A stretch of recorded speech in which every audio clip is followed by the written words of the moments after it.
Big Bad John. Hey y'all, my name is John Mitchell and I'm a certified financial coach.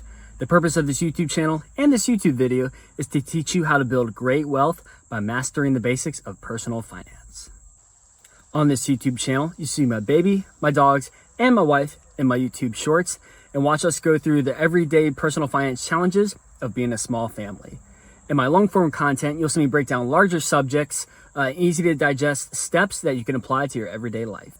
In today's video, you're going to see how much dividend income my $42,000 portfolio made in the month of August. The goal of this video series is to show you how I'm building my dividend portfolio to be able to live off my dividends in retirement. The theory of living off dividends in retirement is that instead of having to sell my stock in order to make money and live off of the capital gains of it, I can keep my stock, take in the dividend payments every single month, and never have to sell that stock and be able to pass that income out to my family for generational wealth. With that in mind, my goal number to hit is about $10,000 a month. My average expenses right now range between $6,000 and $6,500 a month. So a $10,000 amount every single month, that kind of paycheck, would more than cover my current life expenses and a little extra as I increase my family size in the future. All right, so jumping into our portfolio, just to refresh you on what our goal is. So we're basing all this on Get Rich with Dividends by Mark Lichtenfeld. I've previewed that book before. I have that link above now. And through that book, we learned that we're looking for stocks that yield a minimum of 4% and grow their dividend by 10% year over year. That's going to give us that really good growth that we can sustain for the lifetime of the portfolio. So with that guidance, let's go ahead and jump on into the portfolio. So this is current as of today, the 31st of August. Starting off the bat, if we look at CM here, so if you remember in last video, I discussed that Fidelity was reporting that this company had actually decreased their dividend.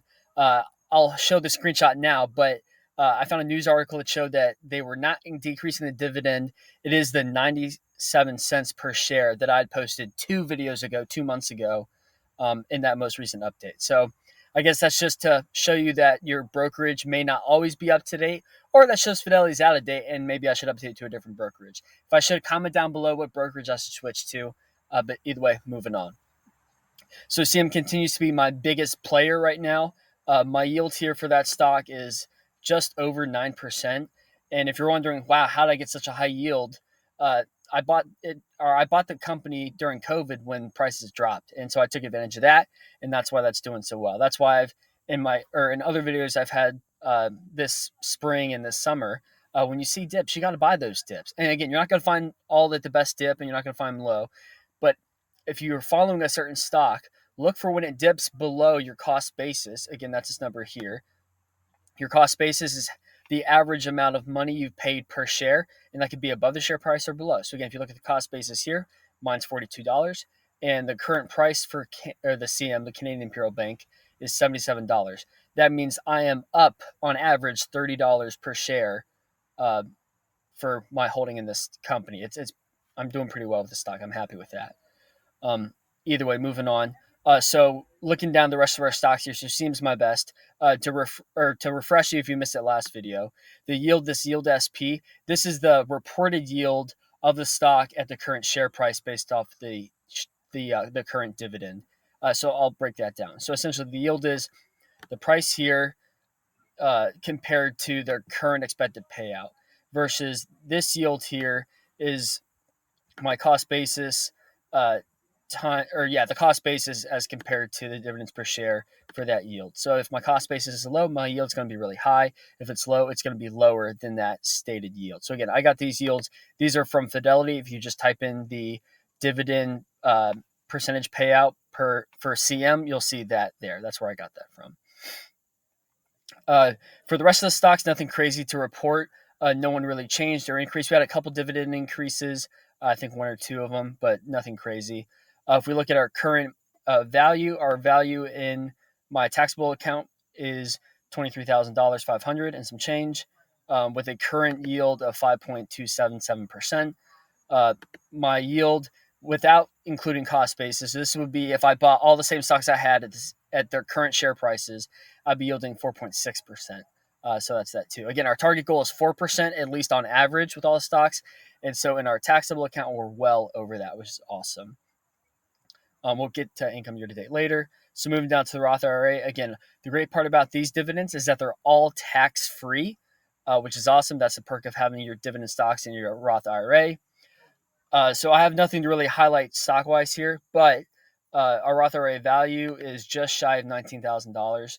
Our current yield with cost basis 3.27%, and then our yield reported would be 3.16% if I bought all the shares today and didn't have that cost basis that I have now.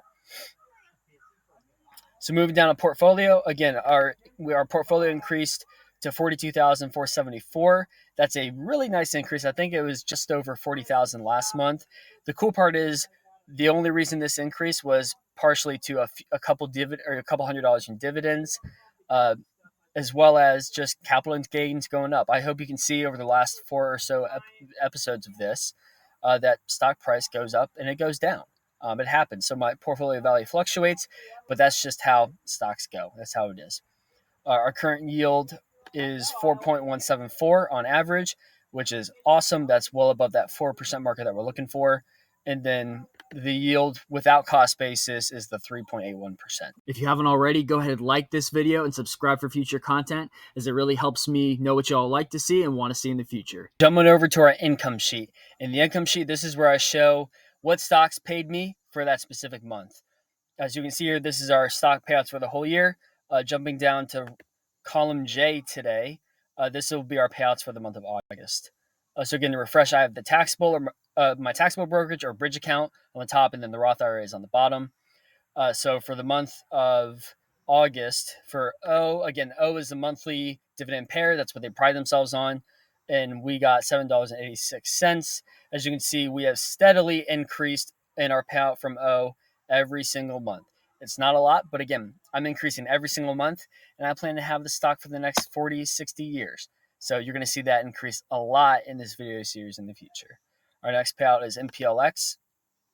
They're a master limited partnership for oil company.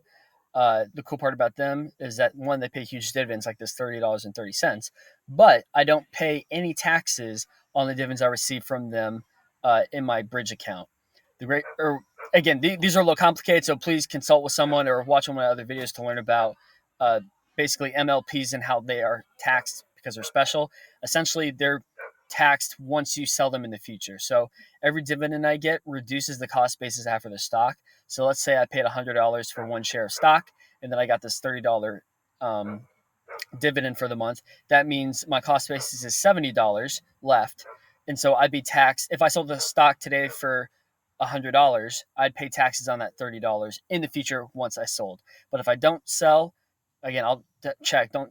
Please verify me on this. I won't have to pay taxes on the sell in the future if I don't sell. So verify before you buy it there. Buyer beware on MLPs are considered risky investments. So that's your warning there. All right, last but not least, the bond account I have, this is like the standard bond account for Fidelity. Paid us $4.86.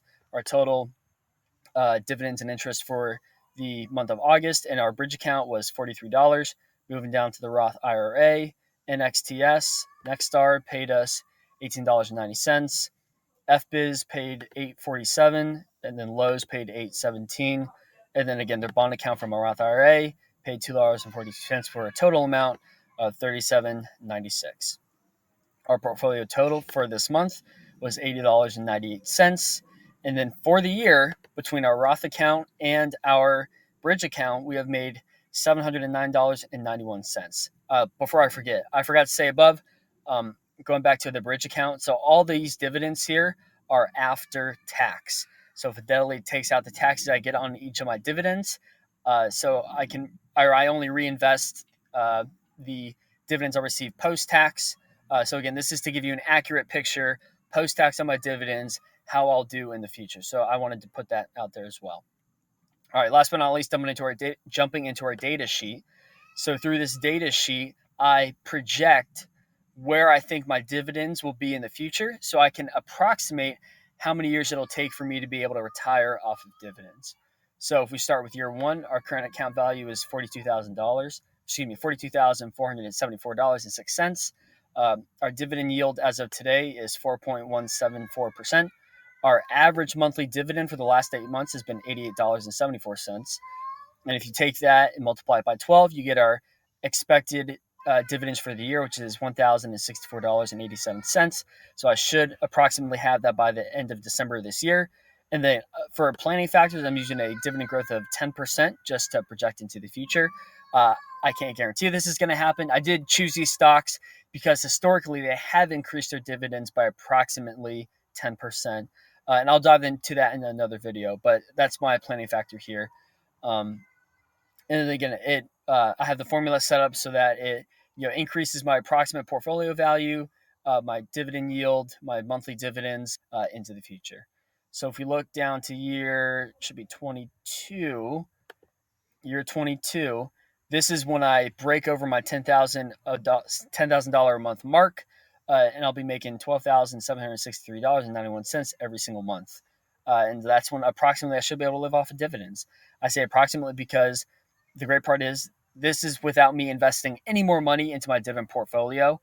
This is with me adding literally $0 extra dollars every single month. It's pretty amazing how I can see my portfolio grow in the future with approximating what I think it will be later on down the road. So I love it. It's awesome and it's great. I hope you got something out of today's video. I truly love dividend stocks, and I love the ability to build a portfolio that I don't have to sell to collect a paycheck when I retire in the future. It's comforting to know that I can pass this asset off to my children once my wife and I pass away later on. Comment down below what stock you want me to look at next, and let's evaluate and see if it'll fit into our portfolio. If you're looking for a financial coach to help you look for passive income opportunities, the link to my calendar is in the description and in the comment section down below. Other than that, I love each and every one of you, and I'll see y'all in the next video.